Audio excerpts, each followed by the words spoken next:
Hey everyone, I'm TrackerTD, and it's time to talk about some games of the year.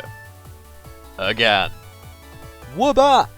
Due to being busy with trips to America and all that fun stuff, I didn't have time to make one of these videos last year, which is a shame because I played some really good games like Illbleed and Transformers Armada.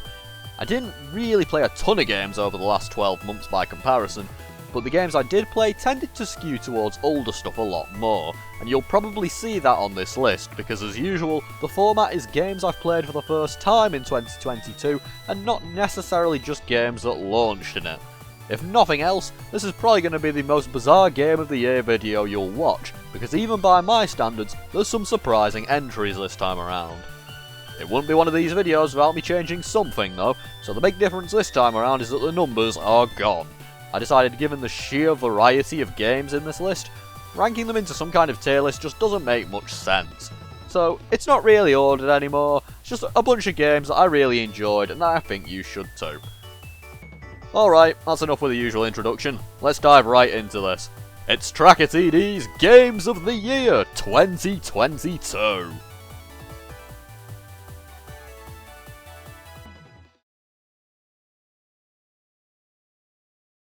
Back when it came out, I bounced off Splatoon 2 something fierce, and admittedly I've not played the latest in Nintendo's Squid Kids shooter series in a few weeks now because of work and other game releases, but it's still very apparent to me that Splatoon 3 is a considerable improvement on its predecessor, and I've thoroughly enjoyed what I have played of it. On paper, it's not even a huge leap. I've seen other YouTubers insert footage of Splatoon 2 into Splatoon 3 videos to make a point about how similar they are, but the small quality of life tweaks add up fast to make a game that's more convenient just to boot up. No more sitting through a long introductory broadcast just to find out what stages are in rotation. You can run around and practice while waiting for matchmaking, and getting into matches with friends feels leagues easier now. I also love that you can now increase the star power on any piece of gear, so you can pick your gear practically without sacrificing that sweet sense of fashion. The game itself is, well, more Splatoon, but I think the map selection is generally better than the second game and makes smart updates to most of the maps. Most because, well, poor Mahi Resort, but you win some, you lose some. The special weapon selection feels largely solid, and new abilities like the Squid Roll feel like sensible additions to the formula without going overboard and missing what makes Splatoon fun when it's at its best. This goes for Salmon Run too. While Flyfish can always make things miserable, simply making this mode available at all times had me glued to it more than I ever was in Splatoon 2. Again, a simple change, but one that's hugely beneficial to the overall experience. And then there's an entire story mode to play through too, which as usual almost earns the game its list spot here just by itself. While not every level is a winner, I think the level design across the story tends to be a lot of fun and uses the various gimmicks available to the devs in very clever ways. The story itself is also pretty amusing, and after 3 games it's always fun to catch up with the crew of the first again, as well as meeting the new trio Deep Cut. In particular, the way that the original player character of Splatoon 1 has now been built up into a living legend figure is pretty cool. It all results in a pretty satisfying climax that had my jaw drop on more than one occasion, and the unlockable true final stage was a ball ache, but one that was so satisfying to finally get through after hours of trying. All in all, Splatoon 3 doesn't reinvent the wheel because it didn't need to. It just tries to fix what didn't work in Splatoon 2, and the result is a relatively polished multiplayer romp for the Switch. There are numerous things I hope to see in updates as time goes by, but it makes a great first impression.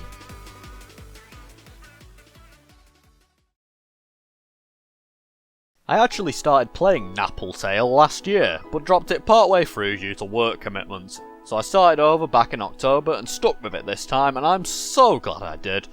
For those unaware, Nappletale is a Japan-only action platformer developed by Sega, and was notable for having the vast majority of its creative team be made up of women.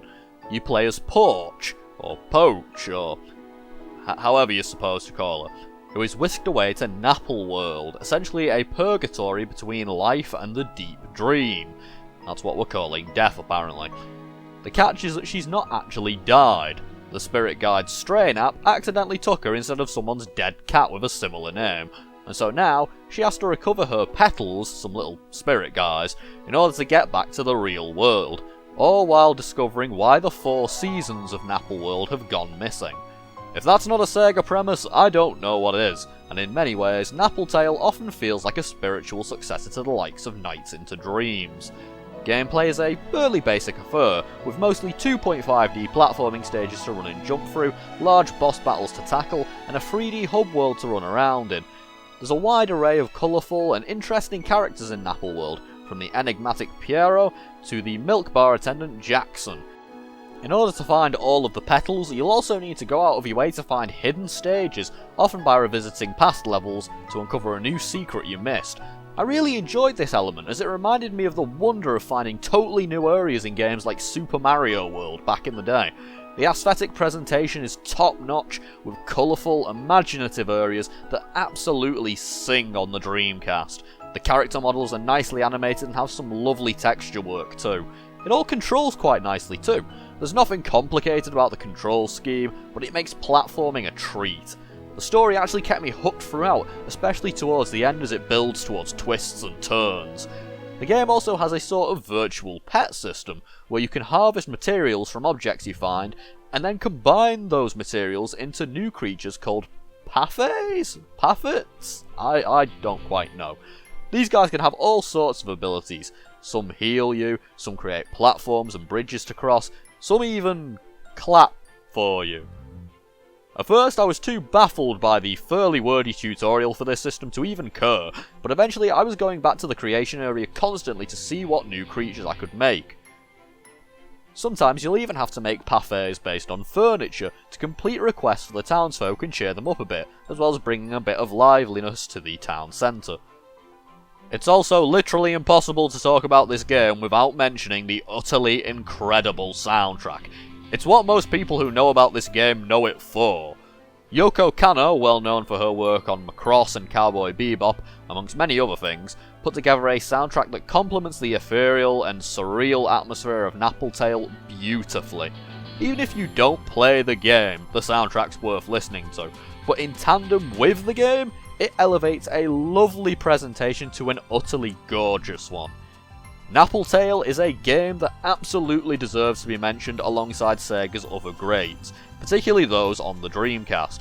It's a crime that it's still officially relegated to Japan, but there's now a full English patch that you can easily slap on a blank CD and then pop in your Dreamcast. It's a heartwarming game that expresses its themes and world in a way that feels so refreshingly genuine and original, even in spite of the fact that many of the themes are clearly based on Alice in Wonderland. One stage is even a blatant reference to Carol's work. I'd recommend anyone to try this one, and hopefully one day it can be respected in the same way that titles such as Jet Set Radio and Skies of Arcadia are today.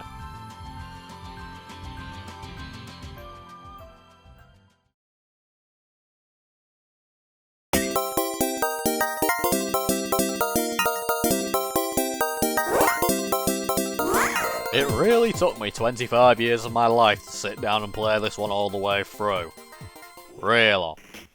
Every time I've tried to play through Sonic Team's 1995 Mega Drive Space Romp Restar, I've come away after just a few levels not really gelling with it. I think part of what put me off can be traced back to many years ago, when I messed around with a level select code and got put into a level that kicked my arse 7 ways from Sunday. That put me off revisiting it constantly until now. So I finally sat down to play through it properly, and lo and behold, I had really been missing out on one of the Mega Drive's finest. While Restar's difficulty can be a little obtuse at times, generally speaking it's a wonderfully imaginative and beautifully vibrant platformer, with its unique stretchy arm gimmick being used in a number of really cool ways. Oh yeah, I still have no idea how it's supposed to be pronounced. Ristar? Ristar? Sod 'em both, Restar. Sorted. Anyway, there's not much in the way of more esoteric stuff to bring up here, unlike something like Napple Tale. Restar's just a 2D platformer that happens to be really good at being a 2D platformer. It looks and sounds just as fantastic as you'd expect a 90s Sonic Team title to do so, with Tomoko Sasaki's score leaving me dancing in my seat at every turn. The variety in stages across the game makes for an exciting adventure across the solar system, and the controls and general physics are tight and fun to experiment with. Again, as you'd expect from the folks that developed Sonic the Hedgehog. It all comes to a head with the final fight against Greedy, a chaotic, energetic, utterly thrilling end to the game that was so satisfying to get down after many frustrating attempts. And it's a fight with some of the best final boss music on the Mega Drive too. Again, it's not perfect. Certain areas such as the weird memory game relatively early on, or the music stage where you're looking around statues, can bring the pace to a halt sometimes. But on the whole, Ristar, Ristar was a truly standout title on Sega's 16-bit Wonder Machine, and I'm glad I finally stuck with it long enough to realise that, even if it took 25 years.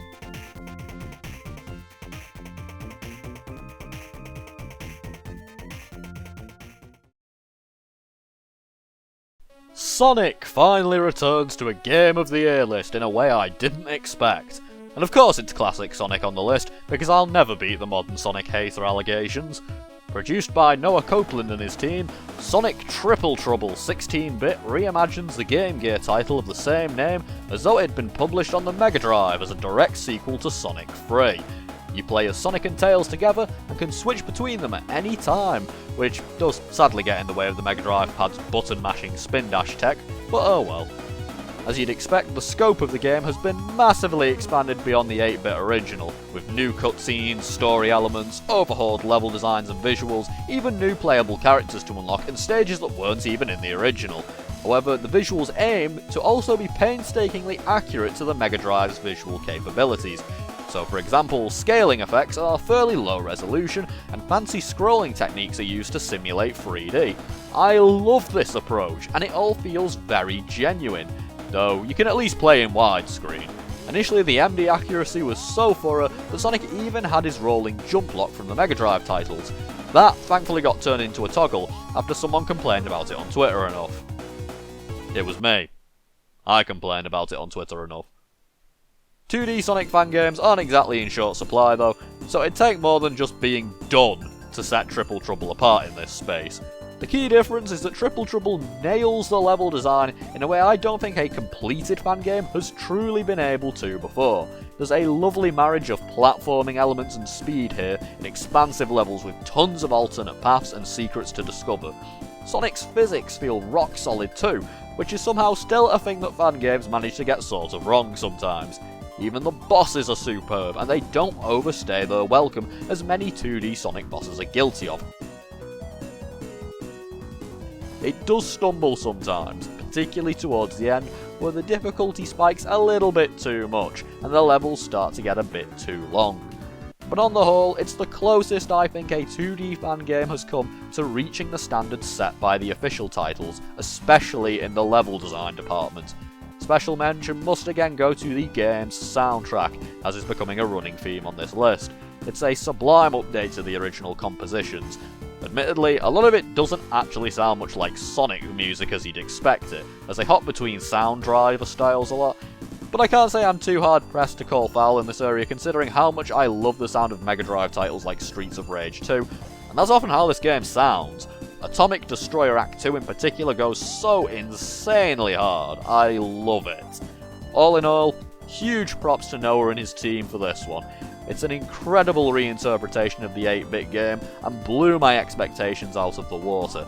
If nothing else, it's yet again a testament to the sheer talent the Sonic fanbase has, and also to how good classic Sonic gameplay is when it's done right.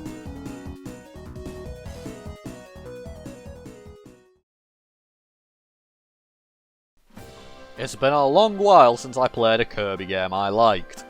And by that I mean, I missed out entirely on playing any of the 3DS games like an idiot, and picked up Star Allies on launch day instead, only to find out it was crap. But Forgotten Land piqued my interest instantly just from its premise. A 3D Kirby game! An honest-to-God 3D Kirby game! The big question was just whether HAL would manage to stick the of course they stuck the landing, the game's bloody fantastic. Kirby and the Forgotten Land offers smooth controls, superb level design, and a wonderful atmosphere that was utterly absorbing to get stuck into. In essence, it feels like a Kirby take on something like Mario 3D World, in how the stages generally just feel like 2D Kirby levels faithfully placed into an expansive 3D space. It works amazingly well.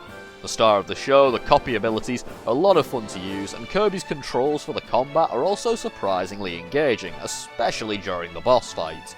The contrast of this mysterious, dilapidated world with Kirby himself is obviously just somewhat funny at first, but the setting doesn't feel dull in the slightest despite the more realistic angle. The variety of settings like abandoned malls, giant canyons, wintry cityscapes, they were all an absolute joy to travel through. Even the game's obligatory gimmick, Mouthful Mode, feels perfectly suited to the new 3D environment, and results in a lot of really unique and entertaining gameplay possibilities, finding secret rooms by tearing down walls, time attacking an amusement park's racetrack, or flying through the air as a glider. It's all used to great effect. There's no shortage of things to do besides running through the levels either, saving all the Waddle Dees, fighting in the arena, getting all the weapon upgrades that you can even toggle between, collecting all these little gachapon figures. There's even an entire post-game stretch of levels that I have to admit I haven't even finished yet. That should tell you, if anything, just how solid the main story alone is. All the post-game stuff is simply the icing on top of an incredibly well-made cake. And yes, the music's fantastic as well, with the nod going to the new take on King Dedede's theme that made an already awesome boss battle into something truly intense and exciting.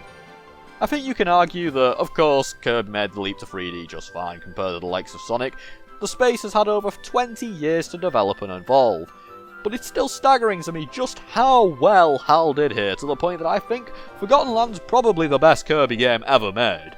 I really hope there's more like this on the way from them eventually, but given how well the game did, I'm sure there will be.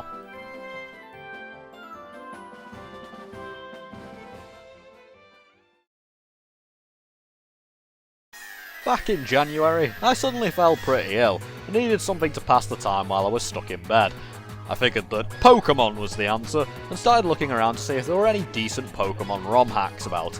In the end, I settled on Pokemon Renegade Platinum, an overhaul mod for the original Platinum that adds a bunch of quality of life stuff while also boosting the difficulty a bit. The latter bit gave me some pause, to be honest. I like Pokemon, and since they were my first Pokemon games, I'll always love Gen 4, but I was also extremely bad at them back when I first played them. Either way, it seemed like the only decent Pokemon hack that wasn't also a flat-out Kaizo mod, so I went off to begin a new journey in the Sinnoh region. Thankfully, the difficulty thing didn't really matter because I'm 24 years old now, and not the 10-year-old who just spammed Flame Wheel on anything that moved. That's not to say this hack isn't a difficulty bump at all, because it certainly challenged me a lot, but overcoming those challenges was extremely satisfying, and building the team and tactics to do so was a blast. If you haven't clocked it yet, Renegade Platinum is absolutely superb, and probably the best Pokemon game I've ever played. Quality of life features include all 493 Pokemon available being catchable across Sinnoh, the introduction of the furry type from later generations, the move tutors now being totally free of charge, TMs being basically infinite like later games, the need for most HM usage being removed, and far more besides that. There's even an optional patch to boost the admittedly pretty naff frame rate of the original, which made it a lot more fun to blast through on my 3DS. There's also a huge slew of balance changes that I can't even fully comprehend, but none of it felt out of place or anything. It all feels really well made. It helps that I already liked Pokemon Gen 4 anyway, even though I was terrible at it, so here they're just improving what was already a winner to me anyway. I mentioned that I enjoyed building a varied team, but in particular this game had me using Pokemon I'd usually never consider using, because newer games just let me steamroll everything regardless of what I picked. I was more emotionally invested in the team I was putting together with all the individual training, the tactics, the team composition. It all felt genuinely important here. Obviously I still got to have my biases, like making sure that Glaceon stayed on my team because they're my favourite Pokemon, but thanks to all the balance changes, it all felt viable no matter how tough the gym leaders were. Small new events added slotted into the main story perfectly, and there's many more opportunities to get Pokemon you wouldn't usually be able to get much earlier on. I had Glaceon before the first gym. It's a Pokemon game for Pokemon fans, and I loved every second of it. Besides, Mars is pure ugly anyway. All in all, I don't think folks who aren't Pokemon diehards should be put off by the mooted difficulty increase in this hack, because trust me, if I can beat this, literally anyone can. And they should, because it's an extremely good time and easily deserves a spot as one of the best games I played this year. Apparently Drayano, the creator of this hack, is currently knee-deep in developing a similar Pokemon Soul Silver ROM hack, and if it's nearly as good as this one, then I'll be there for it day one.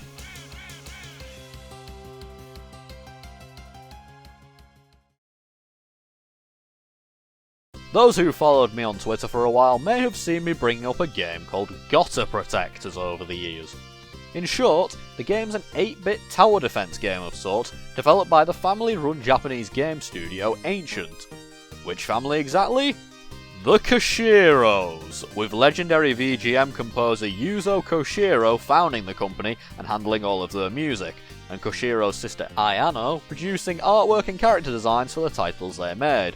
If that wasn't powerful enough, they're often helped by Ayano's husband, Hitoshi Ariga, who just happens to be one of my favourite mangakas of all time thanks to his work on the Rockman Megamix series. You've probably played some of Ancient's games without even realising it. They also developed the Master System version of a small little known game called Sonic the Hedgehog. Gotta Protectors started out as an XBLA game called Protect Me Night, back on the Xbox 360. It then got a sequel called Gotta Protectors for the Nintendo 3DS, which was then localised by 8-4. I love 8-4's localisation work, and it certainly looked funny. The problem was that they only published it in North America, and the 3DS is region locked. As such, I spent years waiting for them to release it in Europe, and they never did. Eventually, it was announced that Gotta Protectors was getting a brand new game on the Switch. It released in Japan, and then a localization was announced, and it was even coming to Europe this time. And that was in 2019. The game released in English this year. Suffice to say, it took a little while for this game to make it over, but finally we have Gotta Protectors in Europe, and it was very much worth the wait. Tower defense is a bit misleading here. It's not some dry tactical game about positioning units or anything. It's more accurate to say that Gotta Protectors is an 8-bit Musou game, where you must protect Princess Lola as her giant mechanised castle carries her across the map. You can team up with 3 other people online, and this is where the game truly shines. Considering it is an indie effort, the online feels rock solid, and it turns defending Lola against the absurd amount of enemies that spawn in into an absolute mess of hit sparks, explosions, just sheer carnage. And I mean that very positively. There is a sort of tactical element to it. You can place barriers, upgrade the surrounding defences, even shift around stuff that's on the field by just ramming into it. It's all very in the moment and kinetic though, and makes for a breakneck pace. The character designs really shine with the 8-bit style, and the cutscenes are absolutely hilarious, with larger sprites that convey so much charm and emotion despite the restrictions. This is how you do a throwback game, people. 8-4 were back on localization duties, and it shows. From the ridiculous 80s style theme song opening the game, a slew of daft video game jokes that have been reworked slightly while still keeping the spirit of the original script, it's stuff like that that makes it really special. One of the craziest things is that one of the gimmicks of Cartridge of Darkness' original Japanese release was the ability to collect parodies of every single Famicom game ever made as power-ups. So what did 8-4 do to localise this? They came up with new parody names for every single NES title ever made, including the unlicensed ones.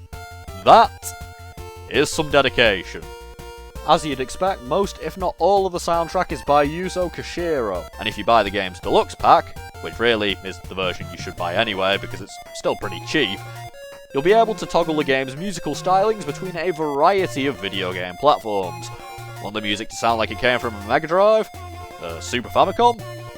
The PC-88? It's a fantastic inclusion, and if that wasn't enough, each song pack also includes a frankly staggering amount of extra levels to play. I've not even come close to finishing this game because there's so much to do without the DLC, but it also means that the value for money is off the charts here. Gotta Protectors probably would have got on this list just for Amazon's design, honestly, but I'm happy to say that after all these years of waiting, it was worth it. Everyone should play this game. Everyone.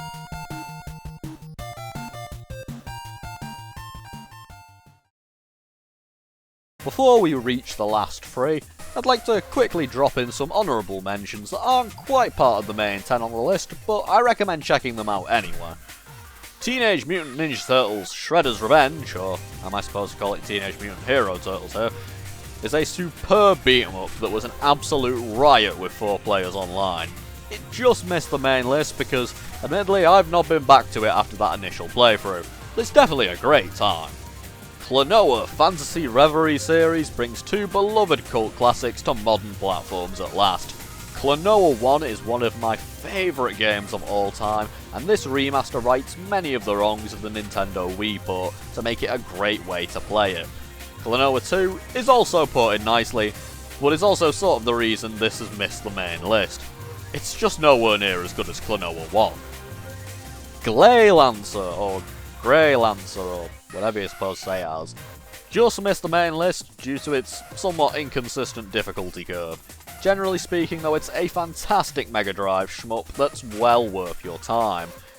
Finally, Alex Kidd in Miracle World 2 is a fantastic ROM hack that really improves on the original game it's built from in just about every way. Hugely impressive work here. Alright, back to the main list then. 3 games to go. Shortly after I finished Falcom's Guramin a few years back, someone told me that they'd actually done at least one other game using the same engine, Zwei 2. I popped it on my Steam wishlist and promptly forgot about it until earlier this year, at which point I realised it probably wasn't going to go much lower than £7 anytime soon, and I should take the plunge. Hindsight is 2020, because in reality it's worth its regular price and then some. Zwei 2 is a superb dungeon crawler that's very similar to Guramin in some ways, but still feels very fresh in what it does differently. Zwei 2 sees General Airplane Maniac Ragnar Valentine crash landing after being attacked on a cargo run.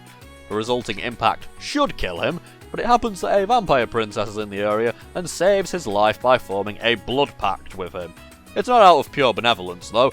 She needs a blood knight to help take her castle back from an angry sod who's taken it over, and so the duo set out to solve the mystery of the castle theft and to see if Ragnar can get his beloved plane fixed. As with Guramin, Zwei 2's controls are pretty simple. You can attack, you can jump, that's kind of it really. The simplicity works though, and it's still pretty fun running up and down through the many dungeons the game offers and finding the means to level up and grow stronger.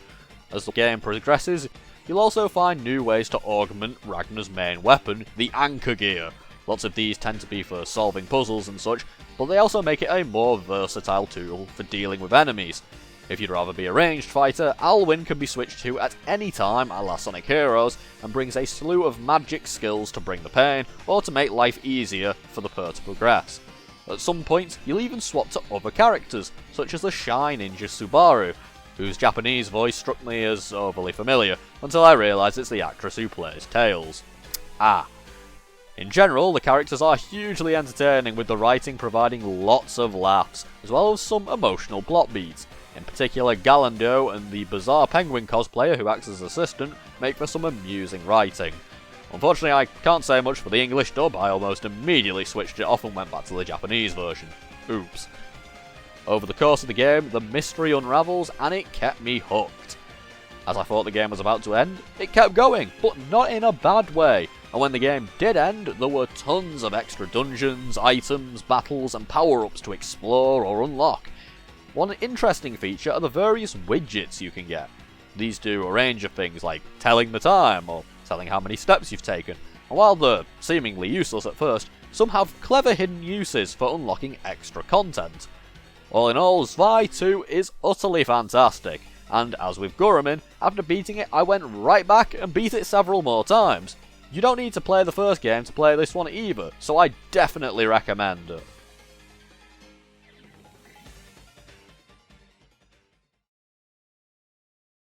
Gee Falcom, how come Tracker lets you have 2 games on his Game of the Year list? These aren't even the big hitter series like Yeast. I'd wanted to play Popful Mail for a while, based purely on Mail's character design to be honest, so now that I have an EverDrive for region unlocking, I decided to finally break out my MegaCD and load up the Unworked Designs patch version. This patch undoes the artificial difficulty changes introduced by the notorious localization group Working Designs, while keeping the actual English localization, dub and all, intact. Admittedly, I'd rather have a retranslated version with a Japanese dub, but I will take what I can get. Popful Mail introduces us to, well, Popful Mail. She's a bounty hunter who's obsessed with money, perhaps unsurprisingly, and she takes up a job to catch Muttonhead, a respected wizard turned maniac. As you'd expect, it eventually turns out she's tangled up in a conspiracy to revive the powerful master of evil, and there's a lot more than money on the line. Over the course of the game, Mail also joins up with other characters who then become playable through a quick menu toggle. There's Tat, Muttonhead's timid former apprentice, and Gore, a little dinosaur guy who loves eating fish and ends all of his sentences with Go. You also run into various NPCs during the quest, such as the consistently incompetent Slick, whose English portrayal is admittedly absolutely hilarious. In fact, fair play to working designs, the English dub in general is pretty solid, if obviously playing very fast and loose with the original Japanese work. While not everyone turns in a great performance, Mail and Slick's voice actors stand out as doing a pretty great job. Again, I'd rather have the JP dub, where Mail is actually voiced by none other than Megumi Hayashibara, but it could have been worse, and some of the jokes did make me laugh my arse off, like the Euro Disney one.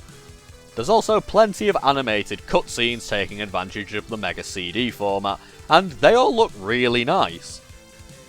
As for the game itself, it consists of side-scrolling action with RPG elements such as new gear to buy from shops and various trinkets to give you new abilities suited to each situation you face. It's got a nice difficulty curve, at least with the original Japanese balancing restored, and the controls feel good too. The multiple playable characters offer a slew of options for approaching enemies and hazards, with Gore making what may seem like daunting platform challenges less of a struggle, and Tat's ranged magic being very handy for several bosses. The Japanese balancing also means the cost of items in the shop aren't severely inflated like the US release, so you can actually afford to deck the crew out with decent supplies, instead of needing to farm enemies for cash constantly. I touched on the portrayal briefly, but I do want to specifically mention the characters themselves too, as they certainly help make the game what it is. Mail is cut from the same cloth that Parent from Gurman and Estelle from Trails later would be, with bucket loads of sass and equipped to answer everyone giving her crap. Her obsession with money never makes her feel unlikable either, even when she's acting like a muppet in pursuit of it. She's a great protagonist, and I stuck as her were possible just so I could watch her reaction in the cutscenes, which actually do change depending on who you were playing as when they were activated. Slick is also a character who should be annoying on paper, but ended up as one of my favourites because of how over the top he is. All in all, Popful Mail ends up being one of, if not the best game on the MegaCD. And alright, that's probably not a huge bar to hit, given the Sega CD wasn't exactly swimming in amazing games, but it does stand toe-to-toe against the mighty Sonic CD, which is still one of the best Sonic games there is, regardless of what all these newfangled Sonic fans and the Shadow the Hedgehogs think. Incidentally, the localization could have been a lot worse than it is. The original plan was to turn Popful Mail into a Sonic game, focused on Sonic's sister. Yeah, I can't say I'm too cut up that one fell through.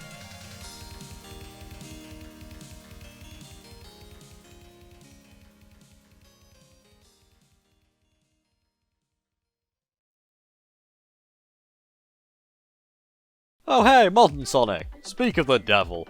Are you here for that bit at the end of these videos where I slag you off and joke about how you'll never be on one of these lists again? It's a bit early, mate. I haven't even done the last game yet. Oh, what's that? Oh, you were giving me the script for the last bit. Oh, thanks, mate. That's real nice of you. Oh, shit.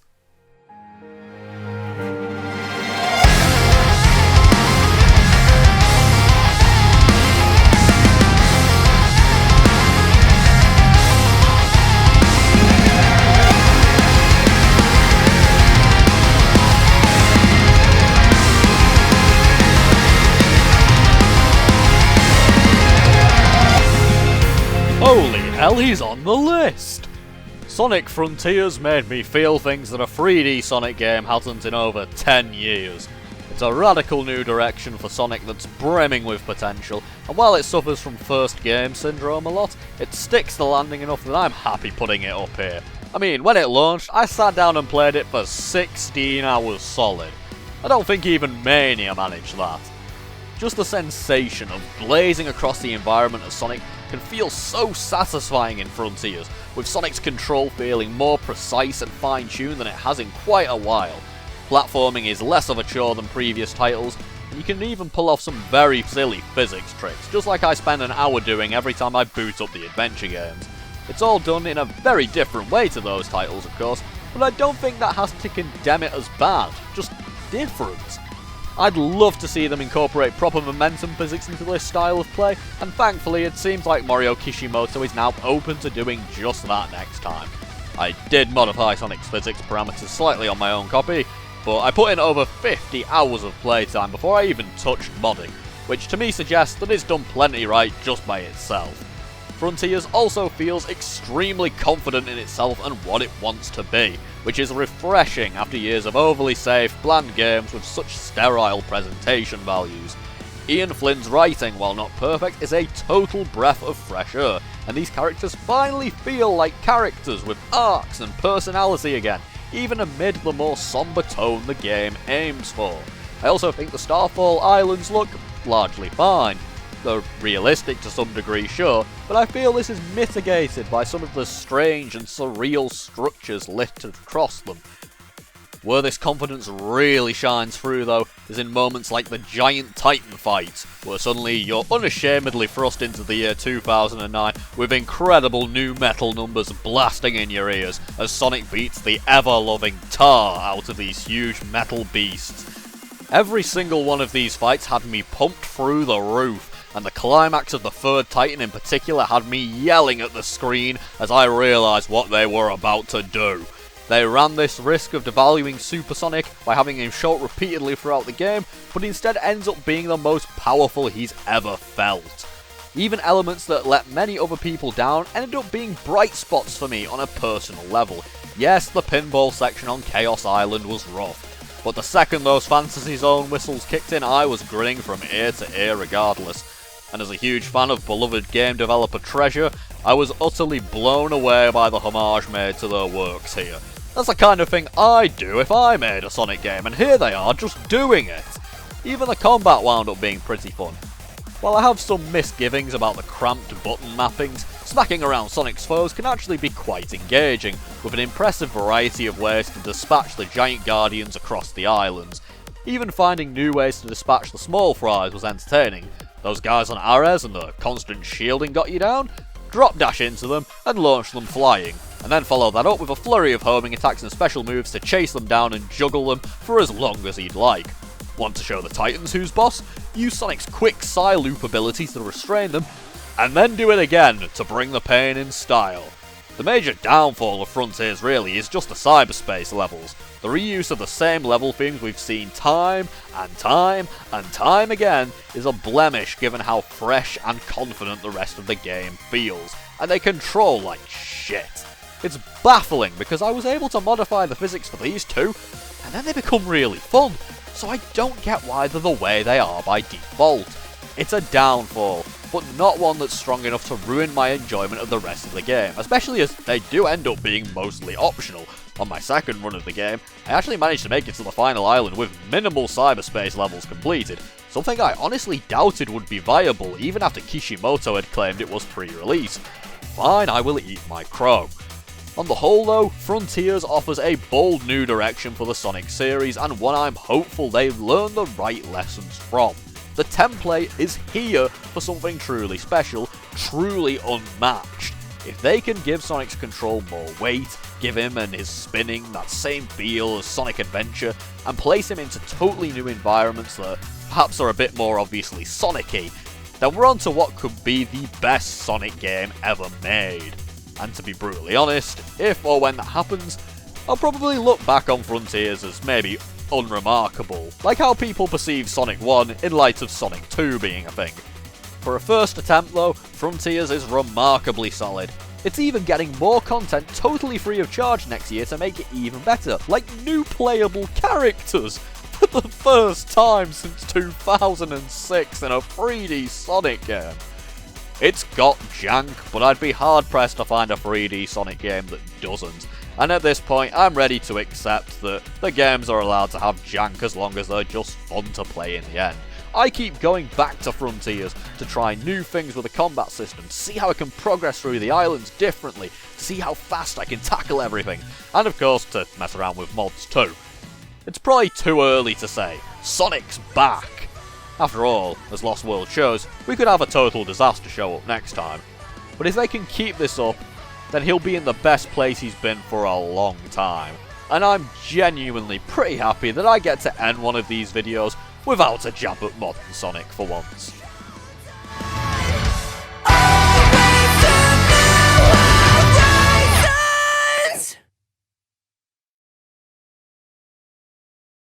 So, those were my games of the year, and I still don't know how to end videos, so I guess I'll see you all next year. Bye!